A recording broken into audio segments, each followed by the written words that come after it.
সবাই আমার থেকে কিছু না কিছু চেয়ে নিয়েছে, কিন্তু তোমরা তো কিছুই চাইলে না।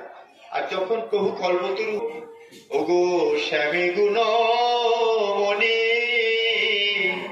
যে ধন বাগিয়া লইব সেই ধন তোমার যুগে যুগে কতবার অবতার হয়েছি, কত লীলা করেছি, কতজনের বাসনা পূরণ করেছি, কেউ তো আমাকে এমন চায় না। সেটা আমাকে সেবা করে তোমরা কি সুখ পাও? আমি সেবা নিয়ে অত সুখ পাই না। আমাকে জানতে হবে রহস্য। এই রহস্য জানার জন্য গোবিন্দ আমার গৌরাঙ্গ হলেন। গোপিকার ভাব কান্তি অঙ্গীকার করি, রাধা ভাব কান্তি ধরি, রাধা প্রেম শুরু করি, নদিয়াতে হইল উদয়। সেই গোপীগণের প্রেম নিয়ে নদিয়ায় উদয় হয়েছে। এখন মহাপ্রভু গৌরাঙ্গ সুন্দর তিনি কলিযুগে এসেছেন, তার তো কাজ নয় ধর্ম স্থাপন করা। আপনি বলুন, আমাদের থেকে একটু আলাদা হলো ভাবধারা, তথাপি তেনারা তো গৌরের ভজন করে। ইস্কনের যিনি প্রভুপাদ, তিনি তো গৌরাঙ্গের দাসানুদাস। তিনি যদি এই বঙ্গের মাটি থেকে গিয়ে বিদেশের মাটিতে গৌরাঙ্গের নাম প্রেম জগৎকে দিয়ে জগৎকে মাতাতে পারে, তাহলে গৌরাঙ্গের কি কাজ নাম প্রেম দেয়া? যা দাসের দ্বারাই যেই কাজ হয়, প্রভুর কি সেই কাজ? প্রভুর সেই কাজ না। কিন্তু প্রভু সেই কাজ করলেন কেন? কারণ আছে। যারা জোন কাটে 200 টাকা, 250 টাকা, 300 টাকা, 500 টাকা নেয় বাগান পরিষ্কার করার জন্য, তাদেরকে দিয়ে তো বাগান পরিষ্কার করা যেত। কিন্তু বাড়ির মালিক নিজে বাগান পরিষ্কার করছে কেন? বলছি বাগানে আমি কিছু গাছ রেখেছি, মূল্যবান গাছ, যে গাছগুলো আমি জানি মূল্য কত, এর কদর কত। ওই জোন কাটা, ওই ঘাস কাটা লোক মজুক্তি জানে না, খরচা বাঁচানোর জন্য নয়, প্রচুর টাকার মালিক। দাসানুদাস পারে না। আমরা অনেকেই গৌরকে, বিশেষ করে আমাদের দুঃখ, বাংলার মানুষ প্রতিবাদ করা দরকার। একটা সিনেমা তৈরি করেছে রাজ চক্রবর্তী, গৌরকে সেখানে মানুষ বলছে। বলছে মানুষটা কি এমন দোষ করেছিল, পুরীর লোকেরা গুম করে দিল। সিনেমা হয়েছে, কিছুদিন পরে রিলিজ হবে। এগুলো প্রতিবাদ করা দরকার। যেখানে প্রতিটি অবাঙালি, গুজরাটি পাঠক, বিহারি পাঠক, নেপালি পাঠক, ইংল্যান্ডের বক্তাগণ যেখানে গৌরকে কথায় কথায় ভগবান বলে, রামানুজ সম্প্রদায়, রাধাবল্লভ সম্প্রদায়, শ্রী সম্প্রদায় যেখানে গৌরকে কথায় কথায় ভগবান বলে, সেখানে বাংলার মানুষ কি করে মানুষ করছে? আমার ঘরের কথা আমি বললে বলবে নিজের ঘরে থাক, নিজের পেটাচ্ছে। ইস্কনের প্রভুপাদ বলছে, আমার যখন 19 বছর বয়স, 1.5 বছর পার হয়ে গেছি, সেই সময় কলিকাতায় প্লেগ রোগ হয়েছিল। একটি ঘটনা ঘটেছিল আমার চোখে শোনা।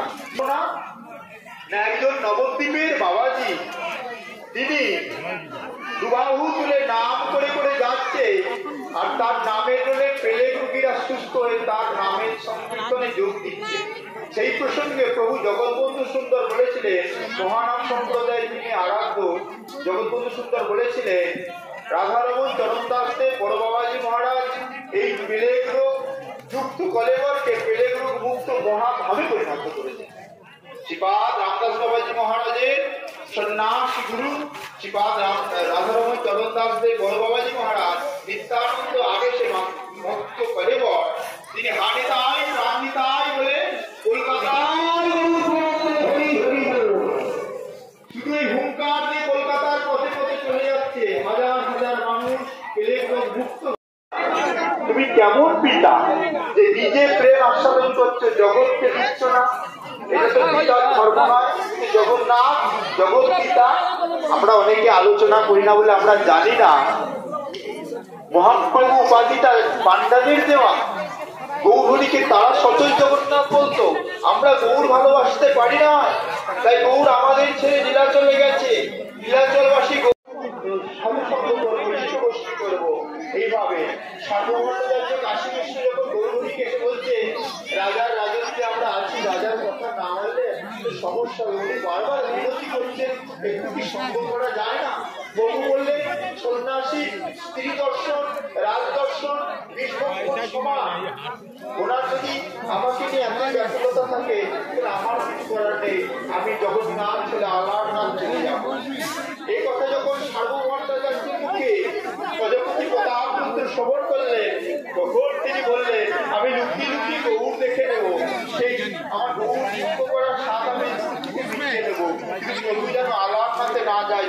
সাথে যেন থাকে। ভালোবেসে তার কি গৌরকে কখনো ওইভাবে ওই বিরোধী বা শত্রুতা দৃষ্টি থাকে? এগুলো বঙ্গভূমির কিছু নাস্তিকের কথা। গৌরহরি সেই জগন্নাথ ধামকে, বৈকুণ্ঠ ধামকে গোলক ধাম, বৃন্দাবন ধামে পরিণত করলেন। নিজে হলেন রাই কিশোরী আর জগন্নাথ হলেন নন্দের নন্দন। এইভাবে আমার প্রভুর অভিসার, জগন্নাথের সঙ্গে নিত্য দর্শন, জগন্নাথের ধামেতে নিত্য ব্রজলীলা মাধুর্য আস্বাদন, লীলাচলে ব্রজ মাধুরীর প্রকট। কিন্তু সেই ব্রজের রস নিজে আস্বাদন করছে, জগৎ তো পেলেন না। তাই জগৎকে পাওয়ানোর জন্য তেনার অভিন্ন তনু প্রভু নিতাই চাঁদকে তিনি ধরলেন। সবাই চলে আসছেন নীলাচল থেকে। গৌড়ের আদেশ, তোমরা গৌড় দেশে ফিরে যাও। কেন গৌড় দেশে ফিরে যেতে হবে? না, গৌড় দেশের মানুষগুলো কৃষ্ণ বিমুখী। কারণ গোপভোজা মালে বলেছে বঙ্গদেশ হচ্ছে কালিকা, মা কালী হচ্ছে বঙ্গদেশের অধিষ্ঠাত্রী দেবী। যদিও আমরা দুর্গাকে আমাদের জাতীয় উৎসব দুর্গাপুজোকে তার জাতীয় উৎসবে পরিণত করেছি, কিন্তু দুর্গা সেই কালীরই স্বরূপ। তাই শাস্ত্র মতে বঙ্গদেশের অধিষ্ঠাত্রী দেবী কালী, আর কালীকে পূজা করার 3 রকম পদ্ধতি। এই 3 রকম পদ্ধতির মধ্যে তমগুণের প্রাধান্য বেশি। কারণ আপনারা যদি শিরোমণি গ্রন্থ পড়েন, সেখানে দেখবেন মাকে 3 ভাবে আরাধনা করা যায়: সাত্বিক ভাবে, রাজসিক ভাবে, তামসিক ভাবে। ব্রজগোপীগণ দেখিয়ে দিয়েছেন তো, যোগমায়া যোগেশ্বরী কাত্তায়নী মহামায়ে নন্দ গোপ সুত প্রতিকে গুরুতে নমঃ। এই মা নন্দের নন্দন, আমাদের প্রাণপতি হোক, তোমার কাছে এই প্রার্থনা। তাই মাকে বাদ দেওয়ার কোনো দরকার নেই, কারণ মায়ের তো কোনো দোষ নয়। মাকে আমরা যদি কালিমা লিপ্ত করি, এখনকার বৌমাগুলো বলেন আমার শাশুড়িটা ওইরকম, সবাই পাড়ার লোক জানে। এতদিন জানতাম দিদি এত ভালো, বৌমাটা না হলে জানতে পারতাম তো দিদির তো কালো। দিদি আসলে কালো কিনা তো আমরা পরীক্ষা করলাম না, বৌমার কথা বলে দিলাম দিদি কালো। তেমনি মা তো আমার কালো না, মাকে কালি মাখিয়েছে সন্তানটা। মাকে মাতাল সাজিয়েছে, মাকে রক্তপিপাস সাজিয়েছে, মাকে পশু খাদ্য খাদিকা সাজিয়েছে। এটা তো সন্তানদের দোষ, মায়ের তো কোনো দোষ নয়। মা তো আমার সেই মা গো আমার এই বিনতি, শ্রী গুরু পদে থাকে মতি। মা গো আমার এই বিনতি, তুমি যেমন শিবিবিনে মা আনো নাহি জানো, তেমনি আমরা যেন নাহি ভুলি শ্রী গুরু চরণ। মা গো আমার এই বিনতি, গোপী সহ গোপীনাথে পরকীয়া ভাবে ওমা লীলা করাইলে তুমি আপন প্রভাবে। মা গো আমার এই বিনতি, শ্রী গুরু পদে থাকে মতি। মা গো আমার এই বিনতি, ভক্তি দায়িনী মাগো ভবানী শঙ্করী। মাগো সন্তানে ভক্তি দেওয়া করুণা ভিতরি। মা গো আমার এই বিনতি। ভগবান শ্রীকৃষ্ণচন্দ্র ব্রজধামে আসার আগে মা ভবানীকে বলছেন, তুমি আমার ভগ্নী রূপে যাও, যশোদানন্দিনী রূপে যাও। সেখানে শ্লোক দেখবেন ভাগবত খুলে, সেখানে গোবিন্দ নিজে বলছেন পৃথিবীর লোক তোমাকে বহুদা রূপে পূজা করবে, ভবানী শঙ্করী বহুদা রূপে পূজা করবে। সেই পূজাটা কেমন? ভক্তিদায়িনী মা হিসাবে গজ উঠায় আস্বাদন করেছেন। চলেছে নিতাই হেলে দুলে বাহু সুন্দর দুলাইয়ে, চলেছে নিতাই হেলে দুলে পাখণ্ড কদলি মর্দনে করিবে বলে। চলেছে নিতাই হেলে দুলে যেদিকে তাকায় প্রেমে মাতায়। নিতাই প্রেমে চলে প্রেমে বলে, যেদিকে তাকায় প্রেমে মাতায়। উড়শি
নিতাই। নিত্যানন্দ প্রভু অন্য কোন তত্ত্ব নয়, শ্রীখণ্ডের ঠাকুর নরহরি সরকারের শিষ্য অভিশিষ্য লোচন দাস ঠাকুর চৈতন্য মঙ্গল রচনা করলেন। চৈতন্য মঙ্গল রচনা করেছেন, নরহরি সরকার ঠাকুরকে দিয়েছেন। চৈতন্য মঙ্গল হচ্ছে সরকার ঠাকুর খুলে মঙ্গল আচরণ দেখে গ্রন্থ বন্ধ করে বলছে গুরুদেব অন্যায় নিতাইহীন গ্রন্থ লিখেছে। কারণ নিত্যানন্দকে ভাষণ দেন, প্রভুর লীলা লিখেছেন, গৌরাঙ্গকে নাগর করেছে, নরহরিগণ নাগরী হয়েছে, সেখানে নিত্যানন্দ তাহলে ভাষণ তত্ত্ব হবে, তাহলে ভাষণের কথা তো এখানে ঢোকানো ঠিক না। এইভাবে লিখেছেন, ভাবনাটা ছিল। নরহরি সরকার ঠাকুর বলছে নিতাই সব ভাষণ ছবি কোথা দিয়ে পেল, তোমার মতো শিষ্য করে আমার অপরাধ হয়েছে, এইগুলো তেনাকে ত্যাগ করলেন। বটডাঙ্গায় গিয়ে বটতলায় বসে বসে গ্রন্থ দিতে ধরে কাঁদতেন, হাগু গুরুদেব যদি ত্যাগ করে তোমাকে পেয়ে আমি কি সুখ ভোগ করবো, ভজনটাই তো গুরু অনুগত। এইরকম ভাব গৌরহরি আর থাকতে পারে, লোচন দাসের হৃদয়ে ভাব জাগালেন, বললেন আমার দ্বিতীয় নাই নিত্যানন্দ, নিত্যানন্দ আমার দ্বিতীয় কলেবর, লীলায় আমার রূপ আলাদা, বৈচিত্র্যতা আলাদা, বিচিত্রতা আলাদা, কিন্তু অভিন্ন। তুমি অনুভব করো তুমি কি করেছো। লোচন দাস ঠাকুর অনেক ভেবে ভেবে গ্রন্থের কোথাও থেকে লেখার জায়গা নেই, পরিপূর্ণ একবারে প্রথমে লিখলেন, নিতাইকে মুকুটমণি করলেন চৈতন্য মঙ্গলে। কি করলেন? বন্দিব নিত্যানন্দ পদ্মাবতী সুত অভিন্ন চৈতন্য ঠাকুর অবধূত, এই কথা লিখলেন।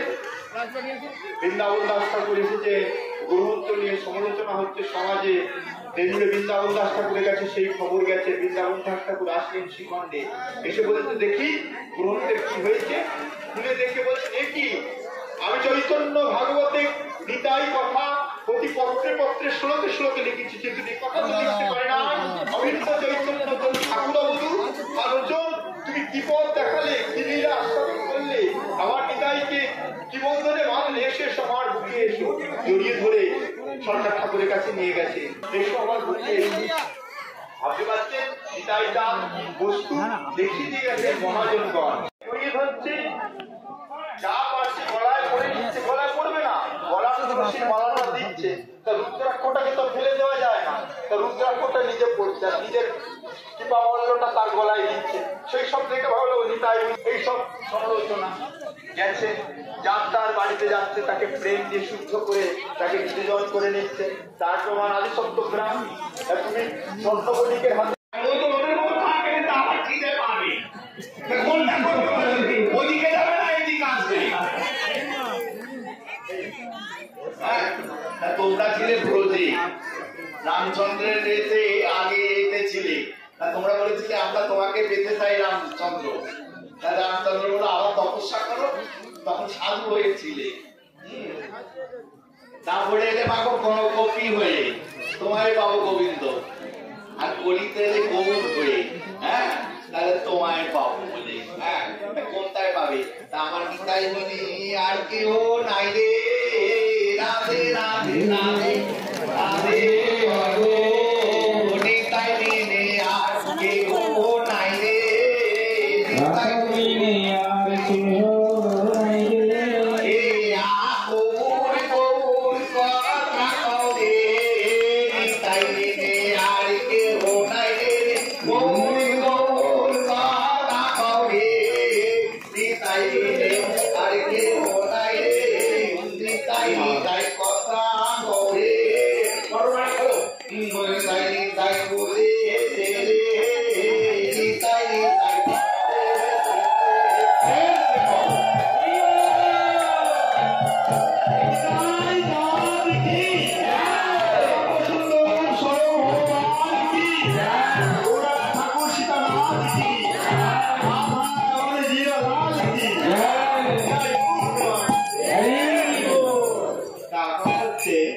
মহাপ্রভু বললেন, দিন গেলে মুখে যে বলে ওই নিতাইয়ের দাস অবশ্য দেখায় তার স্বরূপ প্রকাশ। নিতাইটাকে গৌরহরি একটা স্থানে বসিয়েছে, সিদ্ধান্ত কারের নেই, সেই কথাটি শুধু এই ছোট্ট কথায় বলেছে, দিন গেলে যে মুখে বলে মুই নিতাইয়ের দাস অবশ্যই দেখাই তার স্বরূপ প্রকাশ। গৌরীর স্বরূপটা কি? রাধা কৃষ্ণ একাকৃতি, একটা জড়ানো আছে, ওই কড়াইশুটির দানার মতন। ওপরটা একটা খোসা আছে, ভিতরটা যুগল বসে আছে। ওই গৌর নামের গৌর রূপের খোসাটা ছাড়ালেই যুগলকে দেখা যায়। তবে প্রভু দেখাইলেন আপন স্বরূপ, রসরাজ মহাভাব দুই এক রূপ। তবে গৌর পরিচ্ছন্ন অবতার, যেমন গাছের গোড়াটাই গাছের সব, গাছকে ধরে রাখে, গাছকে জল যোগায়, গাছকে সার যোগায়, গাছকে খাদ্য যোগায়, তবে গাছ ফুল ফল পাতা ছাওয়া বাতাস সব দেয়, কিন্তু গোড়াটাকে দেখা যায় না। তেমনি আমাদের এই বৈষ্ণব জগতে গৌরী গোড়া আর রাধা কৃষ্ণ বৃক্ষ। আমরা রাধা কৃষ্ণের লীলা মাধুর্য আস্বাদনে মেতে আছি, কিন্তু রাধা কৃষ্ণের লীলাকে যিনি প্রকট করছেন, পুষ্ট করছেন, তিনি গৌর। তাই বললেন দেখাই আপন স্বরূপ, গৌরাঙ্গের স্বরূপটি রাধা কৃষ্ণ। তাই কবিরাজ গোস্বামী বললেন ওপরটা যা দেখছে ব্রজলীলা, আর ব্রজলীলার ভিতরে ঢুকে পাবলে গৌর লীলা, ওপরে বসে ব্রজলীলা, ডুবিলে পায় চৈতন্য লীলা। আর ভালোবাসলে গীতায় ভগবানকে ভালোবাসলে, গীতায়ের জন্য বাহন তৈরি করলে, গীতায়ের গৌরীর সেবা করলে। এত কিছু করার পর দিনের শেষে সন্ধ্যাবেলায় গীতায়ের চিত্রপটে এসে বললেন সারাদিন জীবনের সেবা করলাম, গৌরের সেবা করলাম, সাধুকে বৈষ্ণবের সেবা করলাম, গোস্বামীগণের সঙ্গ করলাম, ভাগবত শুনলাম, কিন্তু গীতায় তোমাকে ভুলেছিলাম, এখন তোমার কাছ তোমাকে ভুলে নাও। এই কথাটুকু যদি নিরান্তে কেউ বলতে পারে, প্রভু বলছেন তাকে দেখে এখনো স্বরূপ, রসরাজ মহাভাব দুই এক রূপ। তাই আজ এখানে আমাদের বেলা অনেক হয়েছে, এবার ভক্তগণ আমরা নামের কথা বিশ্রামের পথে যাবে। এটি এখন এই বিশ্রাম নিলে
কথা বলো আমার সঙ্গে, আমাকে ওকে ওর ফোন নম্বরটা দাও, আমি ফোনেতে কথা বলবো।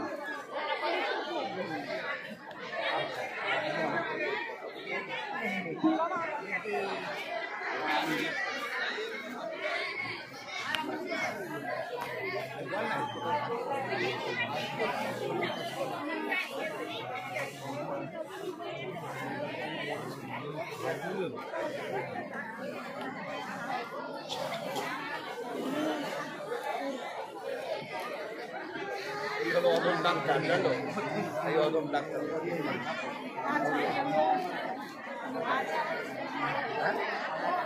और पॉइंट है তুমি পারবে এতে 7 তারিখে জানা নেই মা 7 তারিখে কি অবশ্যই আসবে 7 তারিখে কি অবশ্যই